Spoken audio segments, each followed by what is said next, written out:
mulai tadi solat subuh berjemaah, dan selepas ini kuliah subuh yang akan disampaikan oleh Imam Muda Nuri, panelis program Imam Muda Astro Aziz musim pertama, yang menggantikan Ustaz Dai Hazmanyani yang tidak hadir last minute kerana ibu saudaranya kritikal di ICU. Kita doakan beliau dipermudahkan segala urusan dan ibu saudaranya terus sembuh insyaAllah. Dan seperti yang kita maklumkan sebelum ini, InsyaAllah temu janji kita pada pukul 4 petang ini, InsyaAllah kita akan bersama Yang Amat Berhormat Datuk Menteri Besar Selangor untuk solat asar dan juga majlis khatam Al-Quran. Dijemput semua hadir bersama keluarga untuk memenuhkan ruang-ruang yang ada di surau ini insyaAllah. Dan selepas itu kita akan iftar di pusat insyaAllah. Cukup untuk saya lebih 300 orang kita akan menampung di pusat itu. Okay, saya cukup sekadar itu. Ada lagi pencerahan penaja. Ruang kajian masih lagi terbuka. Petang ini pun kalau ada jemaah yang nak buat potluck, dipersilakan untuk menyerahkan kepada floor manager kita, mana Saudara Fairuz ini. Saudara Fairuz, dia akan menguruskan segala persiapan kita di pusat insyaAllah. Segalanya insyaAllah. Okey, saya cukup sekadar itu. Sekian wabillahi taufiq wal hidayah. Assalamualaikum warahmatullahi wabarakatuh. أعوذ بالله السميع العليم من الشيطان الرجيم. بسم الله الرحمن الرحيم. السلام عليكم ورحمة الله وبركاته. الحمد لله رب العالمين وبه نستعين على أمور الدنيا والدين، والصلاة والسلام على أشرف الأنبياء والمرسلين سيدنا ونبينا محمد وعلى آله وصحبه أجمعين. رب اشرح لنا صدورنا ويسر لنا أمورنا برحمتك يا أرحم الراحمين. أما بعد. Terima kasih kepada Tuan Pengacara Majlis yang saya hormati, saya segani keseluruhan para AJKs, kepimpinan surau dan seterusnya, muslimin dan muslimat serta para penonton yang sedang menyaksikan secara live kita pada pagi ini. Mudah-mudahan insya-Allah dengan pertemuan kita, Allah Subhanahu wa taala akan catatkan sebagai satu catatan amalan yang terbaik yang Allah akan bentangkan kepada kita yaumul akhirah kelak insya-Allah.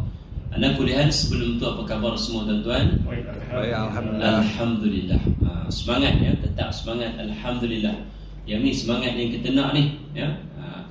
Iaitu semangat walaupun sudah pun berada di fasa-fasa yang terakhir di bulan Ramadan, tetapi tidak mematahkan semangat kita untuk meneruskan amal ibadah kita, mencari keampunan kepada Allah Subhanahu wa taala. Kerana di situ telah adanya janji Allah dalam Al-Quran dalam surah Al-Qadr, iaitu bagi orang-orang yang beriman. InsyaAllah kalau sedikit masa ni kita cuba sedikit tadabbur surah ni supaya kita nampak di fasa-fasa yang terakhir ini rupanya ada janji-janji Allah kepada orang yang beriman yang menghidupkan 10 malam yang akhir, iaitu hadiah daripada Allah Subhanahu wa taala.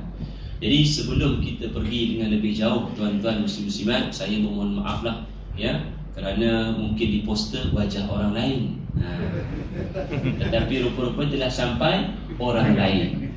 Tetapi tuan-tuan yang dirahmati Allah, ini semua perancangan daripada Allah Subhanahu wa taala. Jika ada kekurangan selama saya mengemudi, jadi saya mohon ampun dan maaf, insya-Allah mudah-mudahan jemputlah lagi.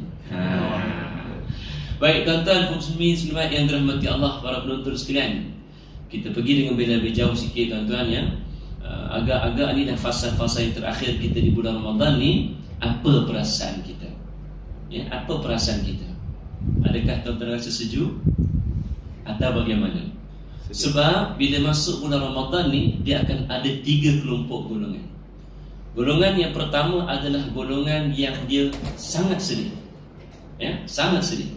Bila masuk dia bulan Ramadan, dia adalah orang yang paling sedih. Dan kalau dia sedih, tengok terlampau sedih, bulan Ramadan lah tu. Siapakah mereka itu? Golongan yang pertama adalah mereka yang sedih sangat. Bila kita tanya pasal apa sedih sangat, sedih sangat pasal tak boleh makan dah. Maksudnya bila masuk Ramadan sedih sebab tak boleh melepak, tak boleh makan, tak boleh pergi minum kopi, mengeteh, semua tak boleh dah.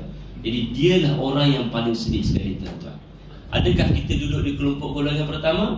Belum tentu tidak. Kedua, akan ada kelompok golongan yang kedua, iaitu golongan yang biasa-biasa je.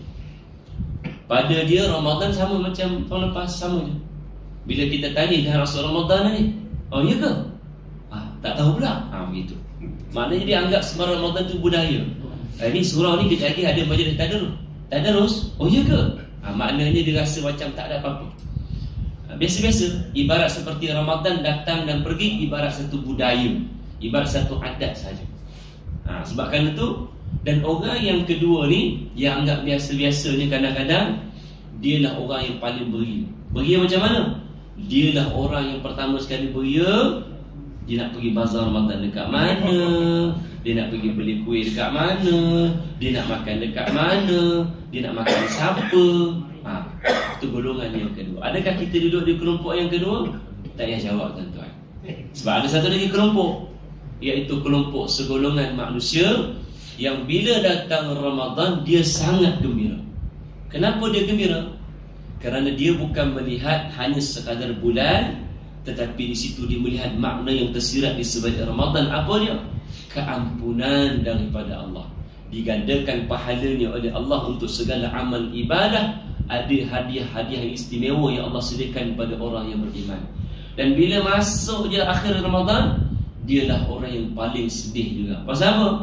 Di situ telah adanya peninggalan Ramadan, iaitu apa dia? Tidak ada lagi amal ibadat yang digandakan pahalanya oleh Allah Ta'ala seperti mana bulan Ramadan. So di antara tiga kelompok ini tuan-tuan, tepuk dada tanyalah iman, di mana duduknya kita. Sebabnya tuan-tuan yang dirahmati Allah sekalian, andai kata kita menganggap Ramadan ini biasa-biasa, kita bimbang Ramadan itu datang hanya sekadar datang, hanya sekadar tidak membawa apa-apa barakah. Tapi kalau kita datang di Ramadan, kita rasa sedih, gembira, kita nak beramal ibadat, memohon keampunan kepada Allah. Mudah-mudahan Ramadan yang datang ini menjadikan berkah pada kita. Dan mudah-mudahan yang paling penting apa dia? Allah Ta'ala terima segala amal ibadah kita, insya-Allah. Okey? Sebab tu tuan-tuan, kata orang-orang tua, dia pesan, orang tua pesan di kampung, dia kata apa? Jangan jadikan bulan puasa kamu sama seperti hari yang tidak kamu berpuasa. Sebab kerana itulah muslim-muslimat yang dirahmati Allah sekalian, banyaklah hadis yang selalu kita dengar, diriwayat daripada Imam Bukhari, Imam Muslim.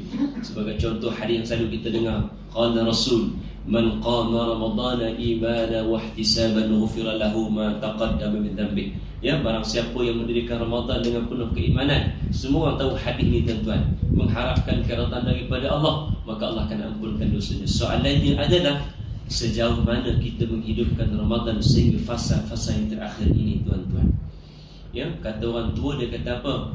Kalau kita makan buah pisang, kulitnya dibuang, siapa makan kulit sini? Tak ada kan? Tapi kalau orang yang memakan kulitnya, dikira buang apa? Buang tabiat, tuan-tuan. Bukan buang pisang, buang tabiat, kata orang. Sebab kerana itulah hidup kita ni tuan-tuan yang dirahmati Allah. Waktu masa kita muda, sebab saya nampak ni semua muda belaka. Alhamdulillah. Ya, Alhamdulillah ya. Alhamdulillah paling kuat dah tu. Ya. Sebab kata orang tua dia pesan pada kita, waktu kita muda ni, hartalah yang paling penting untuk kita. Betul? Waktu zaman kita sekarang tambah-tambah duduk di Kuala Lumpur ni tuan-tuan, maknanya harta itu sangat penting untuk kita, ya, meneruskan kehidupan supaya anak bini kita, keluarga kita tidak meminta-minta. Tetapi bila sampai umur kita dah 60-70 tahun tuan-tuan, barulah kita sedar dan kita faham apa dia. Bukan harta yang menjadi kepentingan kepada kita, tetapi yang menjadi kepentingan apa dia? Kesihatan dan masa lapang. Betul tak tuan-tuan? Dan bila sampai waktu kita nak diambil nyawanya oleh Allah Ta'ala, barulah kita sedar dan kita faham bahawa sesungguhnya bukan harta yang penting, bukan masa lapang dan bukan kesihatan yang paling penting, tetapi yang paling penting adalah amal ibadah kita di sisi Allah Ta'ala. Maka benarlah apa yang disebutkan oleh Nabi SAW. Apa dia? Siapakah manusia yang terbaik? Man tala umruhu wa hassuna amaluhu. Riwayat Imam At-Tirmidzi, hadis sahih tuan-tuan. Orang yang terbaik adalah orang yang panjang umurnya dan baik pula amalannya di sisi Allah. Semakin Allah panjangkan usianya, semakin Allah panjangkan usianya, semakin dia baik amalannya di sisi Allah Subhanahu wa ta'ala. Sebab tu saya teringat jugalah orang tua di pesan di kampung. Dia kata apa? Waktu kita hidup ni, apa yang sedang kita tunggu tuan-tuan? Kita sedang menunggu satu perkara yang dinamakan kematian. Ustaz tak ada benda lain lah. Penceramah ni memang tak ada benda lain. Modal dia sama je. Asal ceramah bab mati. Asal mati ceramah lah tu. Soalan dia bukan kita saja-saja tuan-tuan ya. Bukan kita saja-saja nak cerita bab mati, tidak. Betul, kita faham kematian itu pasti akan berlaku tuan-tuan ya. Cuma nak bagi tahu bahawa kita hidup, semua orang akan mati tuan-tuan. Tetapi sementara kita nak menunggu mati ni tuan-tuan, rupa-rupanya Allah Ta'ala nak bagi kita ni supaya hamba-hambanya tidak boring ya, supaya hamba-hambanya tidak memikirkan kematian. Dan kalau dia hanya fikir mati je tuan-tuan, apa pun tak boleh buat. Betul tak? Tetapi di sepanjang Allah Ta'ala menyediakan kita ni ruang sementara nak menunggu mati satu tempoh tu, Allah bagi kita hiburan. Apa hiburan kita tuan-tuan? Agak-agak apa hiburan kita? Hiburan kita adalah keluarga, anak, isteri, harta, pangkat, kedudukan. Itu semua adalah hiburan kita. Betul tak? Yang Allah bagi pada kita. Sehingga kadang-kadang hiburan yang Allah bagi itu menyebabkan kadang-kadang kita lupa pada yang memberikan hiburan itu, Allah Subhanahu Wa Taala. Bila sampai waktu Allahu Akbar, Allahu Akbar, Allah memanggil kita tuan-tuan, supaya kita datang menjadi orang yang bersyukur di atas nikmat hiburan yang Allah Ta'ala bagi tadi. Anak, bini, keluarga, pangkat, kedudukan, harta yang kita ada, yang kadang-kadang tuan-tuan amal ibadat kita buat pun kadang-kadang ikut suka hati kita, kadang-kadang pun kita buat ikut kemahuan kita, kadang-kadang tuan-tuan cepat lambat pun kita tak ambil peduli tuan-tuan. Ini untuk ingatan saya lah, bukan untuk ingatan tuan-tuan, untuk ingatan saya. Ibarat analogi mudah pada seorang budak-budak tuan-tuan, budak kecil, kita bagi dia permainan. Apa akan berlaku pada budak-budak? Dia akan main permainan tersebut, betul? Sampai dia leka dah, dia tak sedar. Mak bapak dia panggil pun dia tak sedar. So kita makan macam budak-budak tadi kan. Tapi itu budak-budak biasa. Dia main macam orang tu panggil kan, kita panggil baru dia datang, betul? Kita pun macam tu. Allah bagi kita hiburan, pangkat, kedudukan. Kadang-kadang kita sampai kita terlupa Allah Ta'ala yang memberikan kita hiburan. Sedangkan Allah kata apa dalam surah Muhammad? Allah kata apa? Wa idza adzana rabbukum la in syakartum la azidannakum wa la in kafartum inna 'adzabi lasyadid. Jadi dah orang bersyukur akan ku tambah nikmatku. Di situ Allah kata kalau kamu tak bersyukur, aku tak akan bagi nikmat. Aku tinggal sediakan azab yang pedih. Sama macam budak-budak tadi. Kita ambil permainan yang sedang leka dia main tadi. Kita ambil, kita rampas. Apa akan berlaku pada budak-budak? Dia akan membentak, betul? Dia akan menangis, dia akan mengamuk. Maka begitulah rupa-rupanya hidup manusia ni. Allah ambil yang menjadi hiburan tadi pada kita. Pangkat, kedudukan, harta, anak bini Allah ambil. Apa berlaku pada kita? Kita pula marah kepada Allah Subhanahu Wa Taala. Tetapi tuan-tuan, rahmat Allah tu sangat hebat, sangat besar tuan-tuan. Jangan pernah berputus asa dengan rahmat Allah Subhanahu Wa Taala. Maka datanglah bulan Ramadan tuan-tuan. Ini baru mukadimah tu. Mukadimah ni bapak banyak lah. Kata orang faham. Ya. Jadi apa yang saya nak sampaikan kepada tuan-tuan, kebetulan tuan-tuan pun nak sambut, nak menghabiskan khatamul Quran. Tahniahlah, syabas dan tahniah ya. Tadarus Quran ini memang menjadi sunnah Nabi sallallahu alaihi wasallam. Kerana Nabi sallallahu alaihi wasallam sentiasa bertadarus bersama dengan Sayyidina Jibril alaihi salam. Setiap malam Nabi membaca, Sayyidina Jibril mendengarkan bacaan Nabi sallallahu alaihi wasallam. Jadi tahniahlah kepada tuan-tuan. Cuma dengan cerita macam ada khatam tu berapa kali setahun? Setahun sekali. Kalau tuan-tuan dapatlah setahun sekali, alhamdulillah. Kalau tak dapat baca setahun sekali, bacalah 6 bulan sekali khatam ya. Kalau tak dapat 6 bulan sekali, sebulan sekali. Ini bulan Ramadan. Tapi tengok tuan-tuan dah boleh dapat sebulan sekali, alhamdulillah. Siapa sendiri dapat khatam sebulan 2 kali? Acil enggak ada kan? Tak ada dah tu. Alhamdulillah juga. Kalau tak dapat sebulan sekali, tak apa pun alhamdulillah. Yang paling penting adalah membaca Al-Quran, bertilawah Al-Quran, menghafal Al-Quran, mentadabbur Quran. Itu lebih utama tuan. Kalau tak dapat, kalau dapat alhamdulillah. Tapi jangan tinggalkan Quran. Kerana di situ ada ayat dari surah Al-Furqan. Nabi mengadu kepada Allah. Wa qala Rasul, berkatalah Rasul, ya Rabb, wahai Tuhanku, inna qaumi ittakhadha hadzal Qur'ana mahjura. Sesungguhnya kaumku meninggalkan Quran, satu penambagaan yang ditinggalkan, dah tak diguna pakai. Betul? Di akhir zaman sebahagian daripada manusia meninggalkan Quran, tidak mahu dibaca. Sebab Quran bukan hanya sekadar untuk dibaca, ibu ayah muslimin para penonton sekalian, tetapi untuk diambil pengajaran tadabburnya, supaya manusia, hati manusia itu menjadi lembut, supaya hati manusia itu dekat dengan Allah. Adakah Allah Ta'ala turunkan Quran hanya sekadar untuk kita tengok, untuk kita pandang? Tidak, tetapi untuk kita mengambil pelajaran daripada Al-Quran, tuan-tuan. Jadi kalau tak mampu untuk khatam sebulan, bacalah Quran. Kalau tak dapat baca satu juzuk, bacalah setengah juzuk. Kalau tak dapat setengah juzuk, bacalah beberapa muka surat. Kalau tak dapat baca beberapa muka surat, bacalah beberapa helai. Helai dengan muka surat sama ke beza? Lain-lain pula ya. Dua muka. Satu juzuk, Quran ada 30 juzuk. Satu juzuk ada berapa helai? Agak-agak 20 helai. Lebih kurang 20 helai. Lebih kurang 20 helai lah. Dalam 20 helai, satu helai ada berapa baris? Kata khatam Quran tadi. Sebab tu kadang-kadang kita cuba tanya, kita kenali Quran secara ringkasnya, tuan-tuan. Okeylah, Quran selama kita khatam 30 juzuk ni, tuan-tuan khatam untuk ni nak dapat lagi nak dapat cendera hati kan. Nak dihargai ni, tuan-tuan. Quran ada berapa huruf? Saya tak tanya juzuk. Quran ada berapa huruf? Pasal kalau tanya juzuk, tuan-tuan boleh jawab. Kompon punya daripada timur sampai selatan boleh jawab. Quran ada 30 juzuk, betul? Ada 114 surah.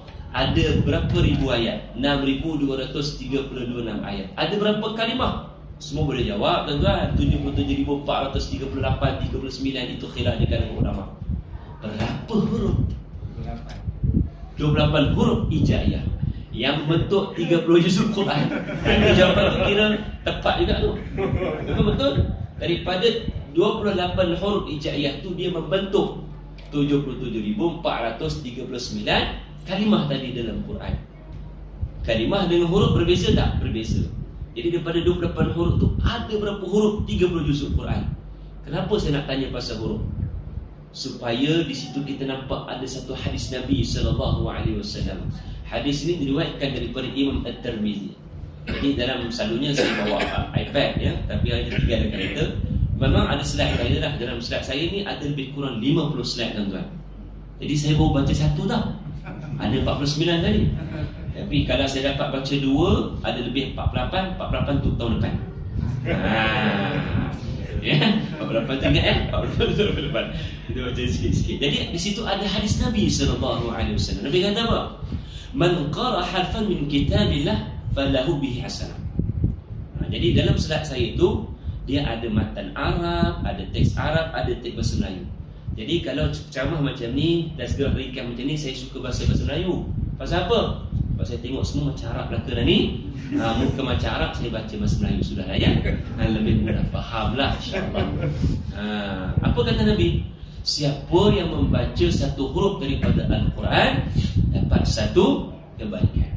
Dan Nabi sambung dalam hadis ni, satu kebaikan itu bersamaan dengan 10 pahala. Tuan-tuan bayangkan, satu huruf, satu kebaikan 10 pahala. Bayangkan dalam Quran disebutkan dalam kitab 40 hadis Fadilah Quran karangan Al-Imam Mula Al-Qari pada hadis yang terakhir 38 ke 39, saya tak ingat. Dia kata jumlah huruf dalam Quran lebih kurang 1,027,000. Berapa? Ulang balik. Okay, cuba kalikan dengan 10 kebaikan yang Nabi sebut dalam hadis tadi. Tak payah kira lah. Maknanya berjuta-juta pahala kebaikan Allah bagi hanya dengan membaca Al-Quran. Kenapa kita tak redut? Macam orang tanya saya, kenapa setiap kali saya baca, saya jadi Imam Qiyamulan, saya suka buat solat sunat tasbih. Lama sangat Ustaz tasbih.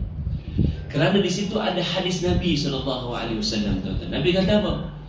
Perkataan subhanallah, alhamdulillah, Allahu akbar, la ilaha illallah tu perkataan yang Allah Ta'ala suka, Nabi suka, perkataan yang terbaik yang berasal daripada Quran, yang jarang kita nak baca dan jarang kita nak amal.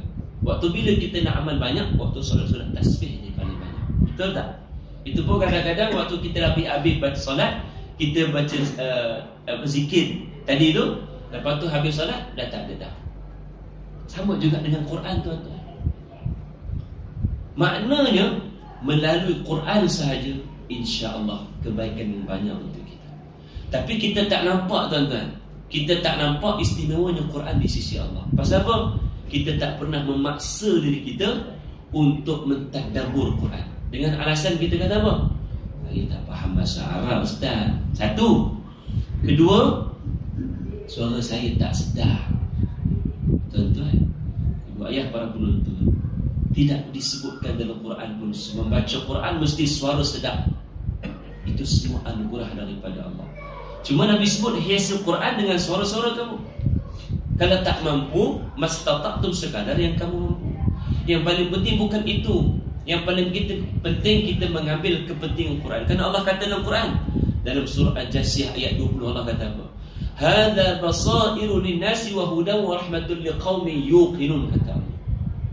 Quran itu membuka hati-hati manusia, kemudian memberikan rahmat, memberi petunjuk rahmat bagi orang meyakini.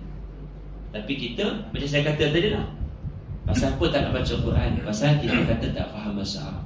Tapi tuan-tuan boleh khatam Quran, kira tuan-tuan buat faham bahasa Arab. Alhamdulillah. Suara tak sedap tu nombor 2. Tuan-tuan tahu tak? Saya nak cerita sikit lah sebelum saya nak berhenti, tuan-tuan ya. Sebab ni dah pukul 7 dah. Yang mulai tadi saya tengok mata sepet je dah. Saya pun sepet mata dah. Ya. Saya ada mengajar golongan mu'alaf, tuan-tuan. Ni jadi cerita pengajaran lah, supaya kata tu kita ambil pengajaran semangat. Golongan mu'alaf, tuan-tuan, 18 masjid saya cerita 18 perkara yang sama juga. Dikir tuan-tuan saya cerita juga. Tapi tuan-tuan yang cerita kat surah lain lah.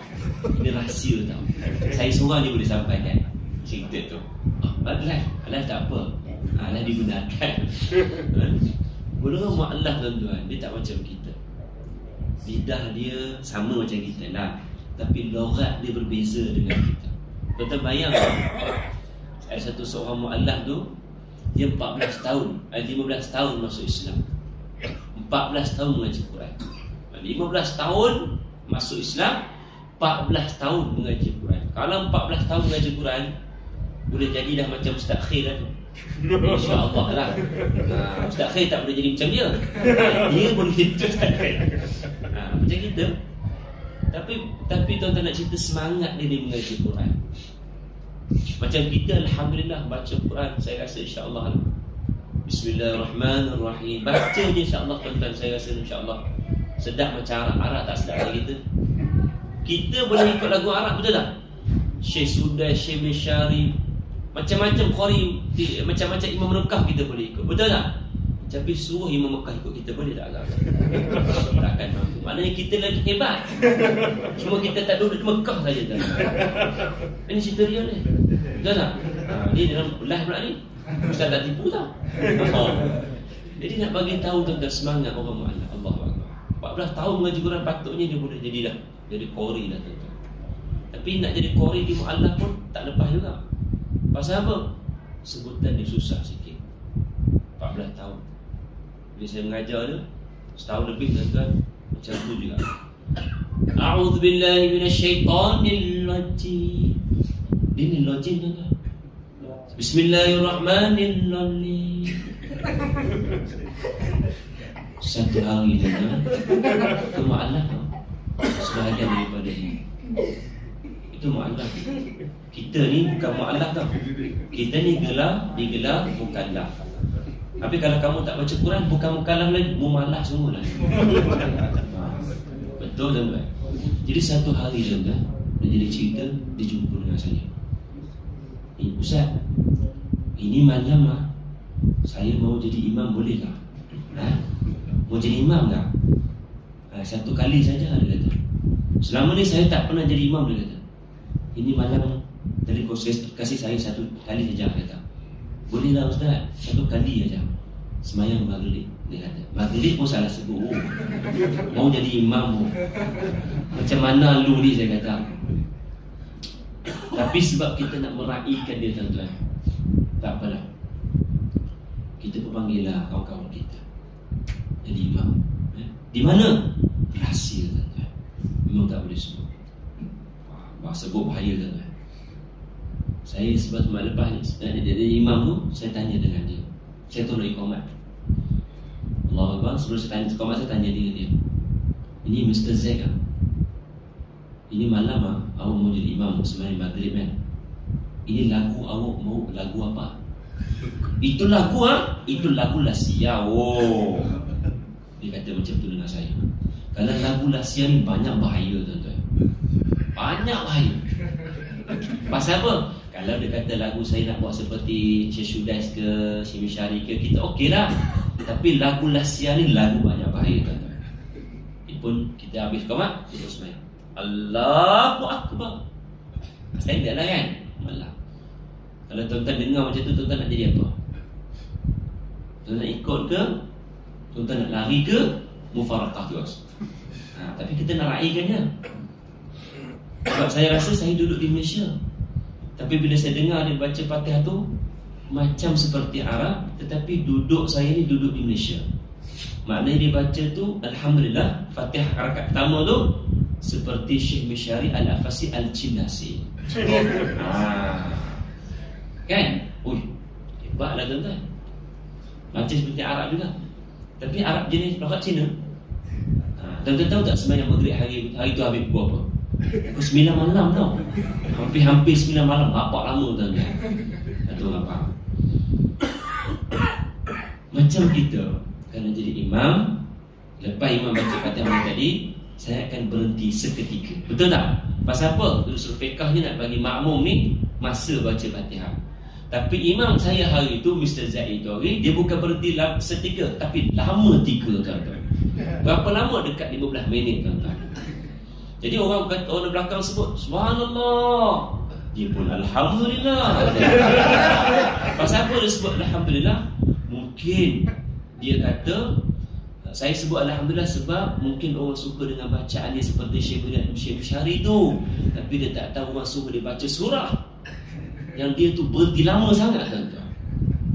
Lepas 15 minit lepas tu, dia pun bacalah surah. Saya tanya lepas semayang, pasal apa awak berhenti lama sangat ni? Kalau awak tak ingat surah, saya kata, awak bacalah surah itu pendek-pendek. Apa surah paling pendek dalam Quran? Al-Kausar, 3 ayat. Tak, dia kata. Itu surah Al-Kausar, saya mau baca itu rakaat yang kedua nanti. Pandai dia, tuan-tuan. Rupa-rupanya saya ingat dia nak baca surah Al-Baqarah, paling panjang dalam Quran. Tidak juga. Rupa-rupanya nak baca juzul Amma. Juzul Amma lah. Surah apa? Surah Al-Adiyat. Apa kenapa awak berhenti lama sangat ni? Oh, itu lagu tara masuk, kata dia. Lagu tara masuk. Lagu tak masuk, kata dia. Lagu tak masuk, ya Allah. Kalau lagu tak masuk, jangan berhenti lama sangat. Saya kata, carilah apa-apa lagu. Rupa-rupanya tuan-tuan, dia ni minat Hindustan, tuan-tuan. Minat sangat Hindustan, Cina minat Hindustan. Bismillahirrahmanirrahim. Astaghfirullah. Minta maaf. Minta maaf ya. Astaghfirullah. Nama je.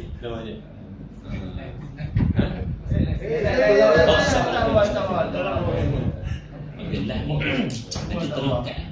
Okey, minta maaf. Aku kena kembali lagi. Apa tadi? Okey. Dia pun baca surah Al-Adiyat, tuan-tuan. Bismillahirrahmanirrahim. Wal-'adiyati dabla. Rupanya yang rahsia itulah tadi rahsia. Fal-muriyati ghadala. La ilaha illallah. Ini berlaku di zaman akhir zaman. Akhir zaman ini berlaku seperti mana disebutkan oleh Nabi itu dalam Al-Quran. Orang menjadikan Quran sebagai hiburan. Memang Quran itu hiburan untuk kita, mendidik jiwa kita, tetapi bukan untuk dipermain-mainkan, bukan untuk tidak diambil pengajaran. Tuan-tuan bayangkan Quran yang dibacakan ayat-ayat berbentuk neraka. Walaqad zara'na li jahannama katsiran minal jinni wal ins.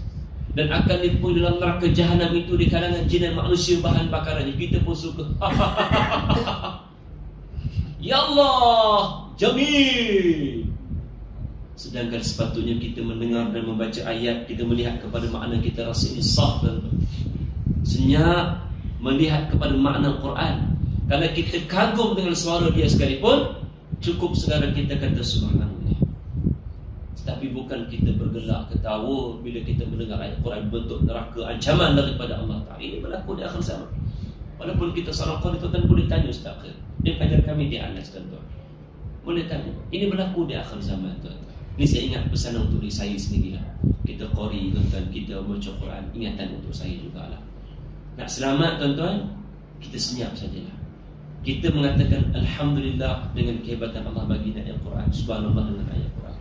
Tetapi apabila mendengar ayat-ayat Allah Ta'ala yang berbentuk ancaman daripada Allah, para salafus soleh dahulu, tuan-tuan, rasa insaf bila mendengar ayat-ayat begitu. Tapi kita tidak. Jadi cerita bila dibaca macam tu, orang pun kata lagi Alhamdulillah. Dia kata daripada belakang, orang dari belakang, dia pun kata Alhamdulillah juga, tuan-tuan. Dia kata pasal apa? Dia boleh bawa lagu yang dia nak bawa. Lagu apa tadi tu? Rindu sekali. Masuklah rakaat yang kedua, tuan-tuan. Bismillahirrahmanirrahim. Alhamdulillah Rabbil alamin. Al-Rahmanir-Rahim. Cindailah mana tidak terkira. Semua makmum pun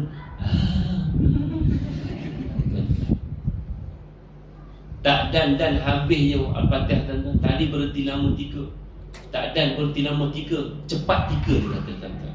Dia pun baca surah Al-Kautsar yang paling pendek tadi. Bismillahirrahmanirrahim. Inna a'tayna kal kautsar wasalli li rabbika wan. Atau berhenti sekejap, tak jumpa jalan, tak jumpa ayat. Pada 3 ayat je tu kan. Wasalli li rabbika wan. Halimau dia kata. La ilaha illallah. Ini berlaku tau. Saya bukan cerita-cerita sekadar-sekadar tambahan cerita, tidak. Tapi ini berlaku. Di mana? Itu rahsia, tuan-tuan yang dirahmati Allah sekalian. Jadilah, bacalah Quran, tadabburlah Quran, amalkan Quran. Kerana disebutkan kata seorang syekh kepada kami, dia kata apa? Nak tengok kamu dengan Allah jarak ataupun jauh, tengoklah diri kamu dengan Al-Quran. Andai kata kamu dengan Quran jauh, boleh jadi kamu dengan Allah pun jauh. Kamu tengok nilai kamu dengan Allah, antara kamu dengan Quran itu hampir. Mudah-mudahan kamu jadi orang yang hampir dengan Allah Subhanahu wa ta'ala. Tuan-tuan, apa sahaja yang bersangkut berkait dengan Quran pasti akan jadi mulia, tuan-tuan. Orang yang bersahabat dengan Quran, mentadabbur Quran, menghafal Quran, mengamalkan Quran, satu bentuk perniagaan yang tak akan pernah rugi. Banyak dalam ayat Quran dan hadis Nabi sebut Quran itu adalah bekal kita dunia dan akhirat. Tidak akan pernah susah kita walaupun kita berada dalam keadaan susah. Fa inna ma'al usri yusra, inna ma'al usri yusra. Allah akan bantu kita, tuan-tuan yang dirahmati Allah. Jadi saya pesan kepada diri saya dan tuan-tuan yang dirahmati Allah, ingatlah, bersama kita ingat Quran itu adalah cahaya kita di bumi, dan Quran itu adalah bekal kita di akhirat, tuan-tuan yang dirahmati Allah. Carilah guru, belajarlah Quran, bermula daripada Iqra pun tak apa, tuan-tuan. Biarlah kita menangis sekarang, jangan kita menangis di hadapan Allah. Biar kita baca merangkak sekarang, jangan kita merangkak di hadapan Allah. Biar kita susah sekarang, jangan kita susah di hadapan Allah, tuan-tuan. Biarlah kita payah sekarang, kita keluarkan modal dan seumpama dengan tak apalah. Jangan kita bersumpah di hadapan Allah untuk menjawab soalan-soalan Allah di akhirat kelak tanpa ada bekal kita nak bawa, tuan-tuan. Nak selamat dekat dunia, bacalah Quran. Nak selamat di alam barzah, bacalah Quran. Nak selamat di alam mahsyar, bacalah Quran. Nak selamat di hadapan Allah, bacalah Quran. Kenapa? Iqra'ul Quran ya'ti yawmal qiyamah syafi'an li ashabi. Quran itu dia adalah syafaat, pemberi, penolong kita dengan izin Allah di hari akhirat, tuan-tuan yang dirahmati Allah. Jadi apa yang kita nak? Lepas tu datangnya satu surah yang dinamakan surah Al-Qadr. Budak baca apa tuan-tuan? Sikit lagi. Syuruk apa? Ada syuruk dah. Okey, saya nak putih dah tuan-tuan. Ada satu surah sikit lagi tuan-tuan boleh lihat. Ada satu surah yang dinamakan surah Al-Qadr. Tuan-tuan, surah Al-Qadr 5 ayat je. 5 ayat je tuan-tuan. Kita baca sama, lepas tu kita tadabbur sikit saja. Bismillahirrahmanirrahim. Ikut. Bismillahirrahmanirrahim. Inna anzalnahu fi lailatul qadr. Inna anzalnahu fi lailatul qadr. Wa ma adraka ma lailatul qadr. Wa ma ليلة القدر خير من 1000 شهر. ليلة القدر خير من 1000 شهر. تنزل الملائكة والروح فيها. ستلو. تنزل الملائكة والروح فيها بإذن ربهم من كل أمر. فيها بإذن ربهم من كل أمر. سلام هي حتى مطلع الفجر. سلام هي حتى مطلع الفجر. Itulah surah Al-Qadr, 5 ayat yang turun di Mekah sebelum Nabi Hijrah. Tuan-tuan, selama tuan-tuan khatam Quran, baca Quran, ada berapa surah 30 juzuk tu? Ada berapa surah yang Allah mulakan selepas bismillah perkataan inna? Selain inna ataina, selain al-kausar. Pernah tak kita kira? Ada berapa surah yang Allah mulakan lepas bismillah inna? Kalau kul, kita tahu kul wallah, kul a'u, kul ya. Tetapi 30 juzuk Quran ada berapa surah? Pernah tak kita ingat, kita kira? Mungkin takkan. Berapanya tuan-tuan, ibu ayah para penonton sekalian, ada 4 surah yang Allah mulakan selepas bismillah inna perkataannya. Pertama, surah Al-Fath. Inna fatahna laka fatham mubina. Surah yang kedua, surah Nuh. Inna arsalna Nuhan ila qaumi, ila akhir ayat. Surah ketiga yang kita baca sekarang Al-Qadr. Yang keempat, surah Al-Kausar. Soalan dia adalah, kenapa keempat-empat surah ini Allah mulakan dengan selepas bismillah inna? Maka kata ulama mufassirin, keempat-empat surah ini ialah mempunyai satu tema yang sama. Apa dia? Iaitu janji Allah. Betul, kalau kita baca surah Al-Qadr, kita akan nampak di situ ada janji Allah. Apa janji Allah? Yang pertama, iaitu Allah kata apa? Inna anzalnahu fi lailatul qadr. Sesungguhnya kami yang menurunkan Quran pada malam Lailatul Qadar. Janji Allah yang pertama di situ kita dah nampak bahawa Allah beri Quran kepada siapa? Umat Nabi Muhammad sallallahu alaihi wasallam. Allah tak bagi pada umat lain. Allah bagi hanya kepada Nabi Muhammad dan umat Nabi Muhammad sallallahu alaihi wasallam. Maka di situ kita nampak janji Allah, betul tak? Kepada orang yang beriman, kamu dapat Al-Quran yang diturunkan pada malam Lailatul Qadar. Tuan-tuan tahu tak apa makna Al-Qadr itu yang kita baca? Al-Qadr itu diterjemahkan pertama, kalau tuan-tuan tengok Quran terjemahan, ditulis bahagiannya Al-Qadr bermaksud kemuliaan. Betul? Siapa yang dapat malam Lailatul Qadar, dipastikan jadi mulia. Kedua, tuan-tuan, surah Al-Qadr juga bermaksud penghargaan. Siapa yang menghidupkan 10 malam akhir, kemudian Allah pertemukan dengan Lailatul Qadar, Allah akan menghargai dia. Menghargai maksudnya apa yang Allah hargai kita? 1 malam dapat 1000 bulan. Itu penghargaan daripada Allah kepada orang yang beriman. Dia bukan hanya dapat baca Quran, mengamalkan Quran, tetapi hadiah daripada Allah 1000 malam, 1000 bulan, tuan-tuan. Dan kata disebutkan juga Al-Qadr itu bermaksud apa? Iaitu di situ, tuan-tuan, adanya bagi orang yang menghidupkan malam Al-Qadr itu, Al-Qadr itu maksudnya tertahan ataupun tersekat. Apa maknanya? Rupanya, tuan-tuan, bila berlakunya Lailatul Qadar, bumi ini akan jadi sempit dan jadi tersekat. Pasal apa? Bukan dia mengecil macam tu, tetapi banyaknya para malaikat yang turun bersama-sama dengan Sayyidina Jibril AS untuk mengaminkan doa orang-orang yang berdoa ketika itu. Dan waktu ketika itu mustajabnya doa. Maka Allah kata pada ayat yang kedua, wa ma adraka ma lailatul qadr. Dan apakah caranya, jalannya engkau mengetahui bila berlakunya malam Lailatul Qadar itu? Kalau kita tengok pada terjemahan ayat, mungkin kita agak susah nak faham. Macam mana kita nak tahu? Datang hadis Nabi ajar kepada kita, carilah Lailatul Qadar itu pada 10 malam yang terakhir. Nabi sebut lagi dalam hadis yang terperinci. Dan riwayat yang kata apa? Carilah pada 10 malam-malam yang ganjil. Tuan-tuan, walaupun ada hadis di situ, yang paling penting apa dia? Kita hidupkanlah 10 malam yang terakhir. Genap ke, ganjil ke, genap ganjil pun kita buat juga. Cubalah kita hidupkan. Masih ada masa lagi untuk kita, tuan-tuan yang dirahmati Allah. Mudah-mudahan kita bertemu dengan Lailatul Qadar. Maka datang ayat yang ketiga, tuan-tuan. Apa kata Allah? Lailatul Qadri khairum min alfi syahr.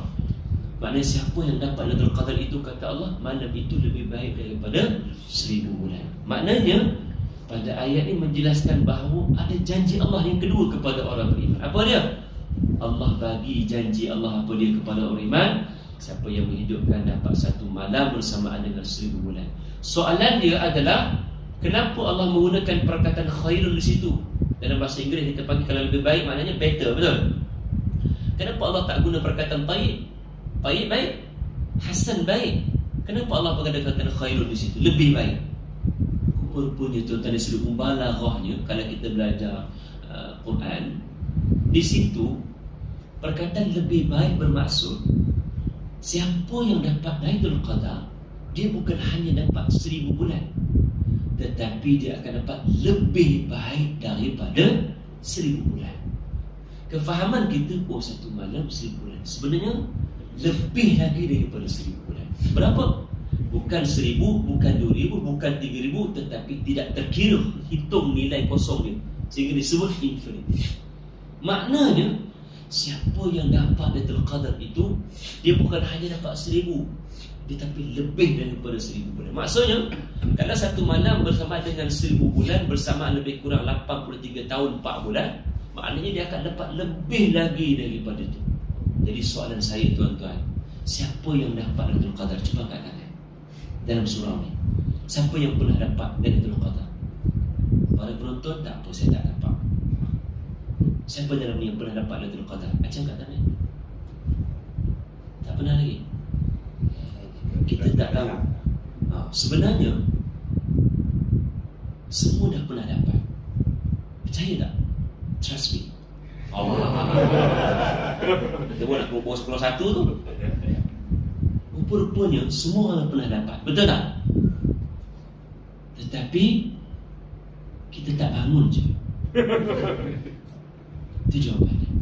Semua orang pernah dapat, cuma kita tak bangun.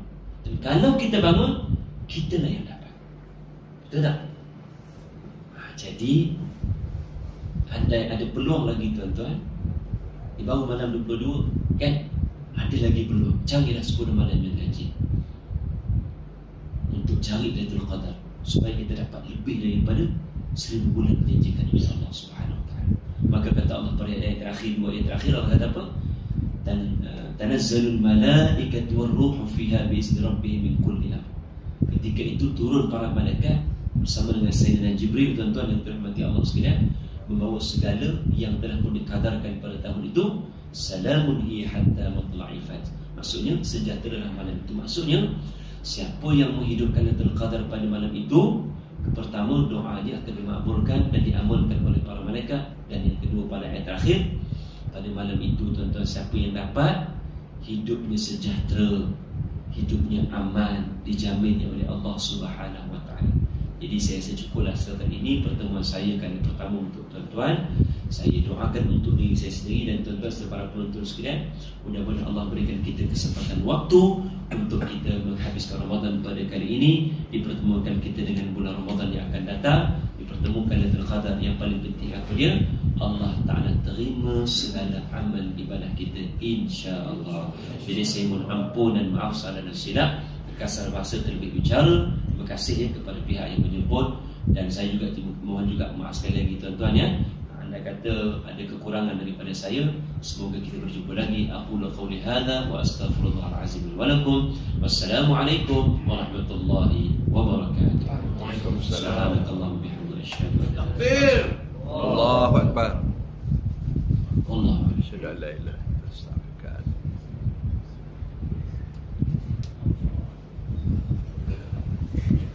Hidayah.